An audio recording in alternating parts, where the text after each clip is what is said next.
حزقیل 28واں باب جو 26 آیات پر مشتمل ہے۔ سور کے بادشاہ کے خلاف نبوت۔ پھر خداوند کا کلام مجھ پر نازل ہوا کہ اے آدم ذات، والی سور سے کہے، خداوند خدا یوں فرماتا ہے، اس لیے کہ تیرے دل میں گھمنڈ سمایا اور تو نے کہا میں خدا ہوں اور بستے پہر میں الہی تخت پر بیٹھا ہوں، اور تو نے اپنا دل الہا کا سا بنایا، اگرچہ تو الہا نہیں بلکہ انسان ہے۔ دیکھ، تو دانیل سے زیادہ دانش مند ہے، ایسا کوئی بھید نہیں جو تجھ سے چھپا ہو۔ تو نے اپنی حکمت اور خرد سے مال حاصل کیا اور سونے چاندی سے اپنے خزانے بھر لیے۔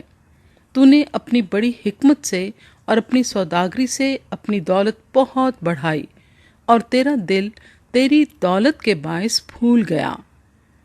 اس لیے خداوند خدا یوں فرماتا ہے، چونکہ تو نے اپنا دل الہا کا سا بنایا، اس لیے دیکھ میں تجھ پر پردیسیوں کو جو قوموں میں ہیبت ناک ہیں چڑھا لاؤں گا۔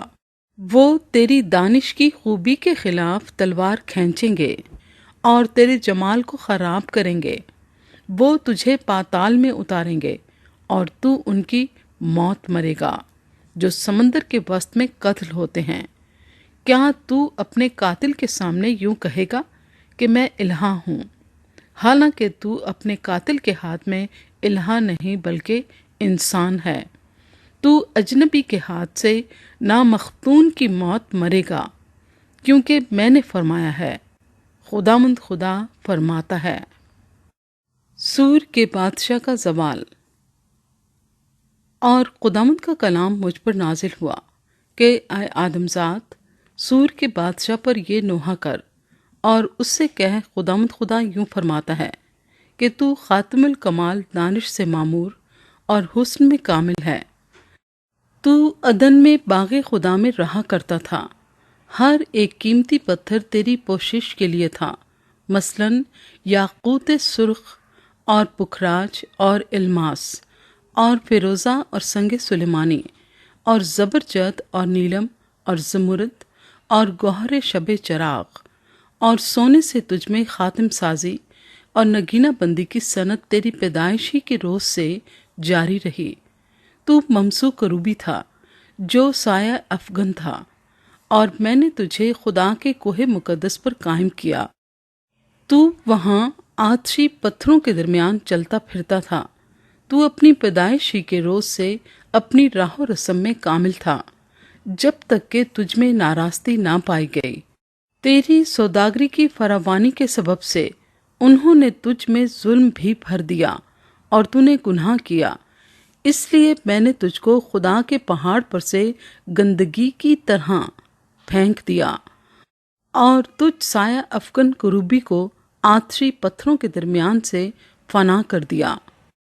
تیرا دل تیرے حسن پر گھمنڈ کرتا تھا، تو نے اپنے جمال کے سبب سے اپنی حکمت کھو دی۔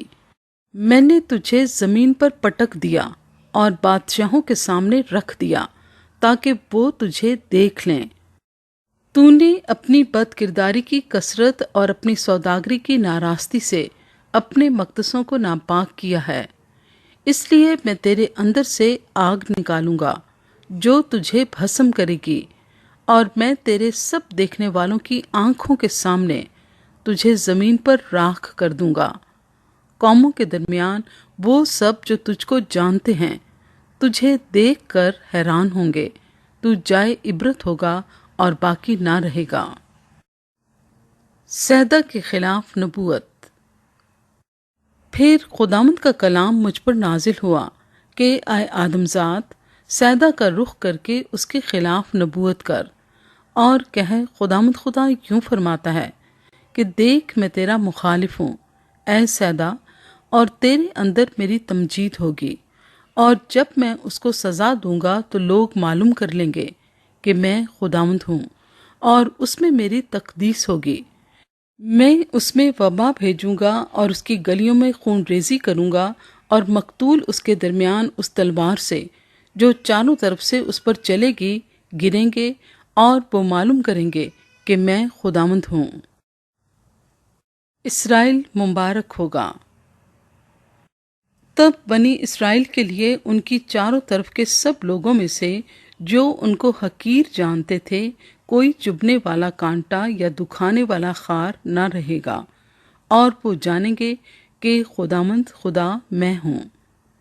خداوند خدا یوں فرماتا ہے کہ جب میں بنی اسرائیل کو قوموں میں سے جن میں وہ پراگندہ ہو گئے جمع کروں گا، تب میں قوموں کی آنکھوں کے سامنے ان سے اپنی تقدیس کراؤں گا، اور وہ اپنی سرزمین میں جو میں نے اپنے بندے یعقوب کو دی تھی بسیں گے، اور وہ اس میں امن سے سکونت کریں گے، بلکہ مکان بنائیں گے اور انگورستان لگائیں گے اور امن سے سکونت کریں گے، جب میں ان سب کو جو چاروں طرف سے ان کی حقارت کرتے تھے سزا دوں گا، تو وہ جانیں گے کہ میں خداوند ان کا خدا ہوں۔